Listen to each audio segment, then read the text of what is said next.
আসসালামু আলাইকুম, ফাতেমাস কিচেনে আপনাদের স্বাগতম। আজকের রেসিপিতে থাকছে ভর্তা প্রেমীদের জন্য আজকের রেসিপি। তো এর জন্য ভর্তা করার জন্য কি কি লাগছে, প্রথমে নিয়ে নিচ্ছি শুকনো মরিচ, কাঁচা মরিচ এবং বড় বড় সাইজের 3টি পেঁয়াজ মোটা মোটা করে কেটে নিয়েছি, 7-8 কোয়া রসুন এবং 2 ইঞ্চি পরিমাণ আদা স্লাইস করে নিয়েছি, কেটে ধুয়ে পরিষ্কার করে। ভর্তা তৈরি করার জন্য মেন উপকরণ হচ্ছে 1 টুকরো মাংস। এখানে আমি 1 টুকরো বড় সাইজের মাটন নিয়েছি। আপনারা চাইলে গরু মাংস বা চিকেন দিয়ে ওই ভর্তাটা করে দিতে পারবেন। এখন আমি মাটনটাকে কিমা করে নিয়ে আসবো পাটায় অথবা ব্লেন্ডারে। আমি ব্লেন্ডারে কিমা করে নিয়ে এসেছি, দেখতে পাচ্ছেন।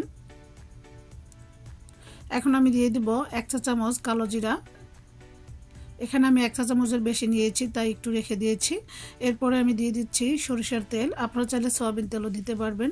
এরপর দিয়ে দিচ্ছি স্বাদ মতো লবণ। এখন আমি চুলার জাল ধরিয়ে দিয়ে সব উপকরণগুলো ভালোভাবে একসাথে নেড়েচেড়ে মিশিয়ে নিচ্ছি।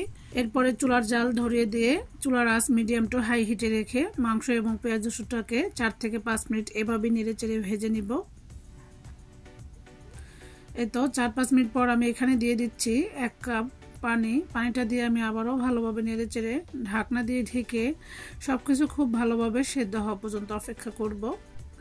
এই তো 7 থেকে 8 মিনিট পরে আমি ফিরে আসছি। এখন ঢাকনা উঠিয়ে আমি আবারও ভালোভাবে নেড়েচেড়ে নিব এবং দেখতে পাচ্ছেন আমার সবকিছু খুব ভালোভাবে সেদ্ধ হয়ে গিয়েছে এবং আমি অফ ক্যামেরায় চেক করে দেখেছি। এখন আমি যেটুকু পানি আছে সেটাও এভাবে জাল করে শুকিয়ে নিব। আপনারা চাইলে এই পর্যায়েও ভর্তাটা করে নিতে পারেন। আমি একটু ভাজা ভাজা করে নিব। আমার কাছে ভাজা ভাজা করে ভর্তাটা করলে খেতে বেশি ভালো লাগে।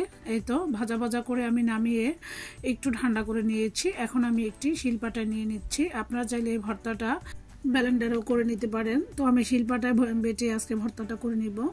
এভাবে ভর্তাটা করলে খেতে বেশি অসাধারণ লাগে, তাই আমি ভর্তাটা এখন বেটে নিচ্ছি। এই তো দেখতে পাচ্ছেন আমি সব কিছু একবার বেটে নিচ্ছি। সরি, আমার এই মুহূর্তে ভর্তা বাটার সময় ক্যামেরাটা অনেকটা নাড়চাড় করেছে, এজন্য আমি আন্তরিকভাবে দুঃখিত। এই তো মাংসের ভর্তাটাকে আমি একবার বেটে নিয়েছি। এখন আমি আরেকবারও বেটে আরও একটু মিহি করে নিব। আপনারা চাইলে এখানে একটু পানিও ব্যবহার করতে পারেন। তো আমি একদমই পানি ছাড়া ভর্তাটাকে বেটে নিচ্ছি, দেখতেই পাচ্ছেন। এই তো আমি দ্বিতীয়বারও ভর্তাটাকে খুব ভালোভাবে বেটে নিয়েছি। এখন আমি শিলপাটা থেকে ভর্তাটাকে তুলে সার্ভ করে নিব। এরকম একটি ভর্তা দুপুর বা রাতে গরম ভাতের সাথে হলে একদম জমে যায়। ভর্তাটা এইভাবে আপনারা সার্ভ করতে পারেন। এখন আমি একটু গোল গোল শেপ দিয়ে সার্ভ করে নিচ্ছি, এতে করে দেখতেও ভালো লাগে, খেতেও আমার কাছে অনেক বেশি মজার হয়। যে কোনো কিছু সাজানো গোছানো হলে, সেটা আলু ভর্তা ডাল হলেও খেতে অনেক বেশি মজার হয়। তো আজকের মতো এখানে বিদায় নিচ্ছি। সবাই ভালো থাকবেন। আল্লাহ হাফেজ।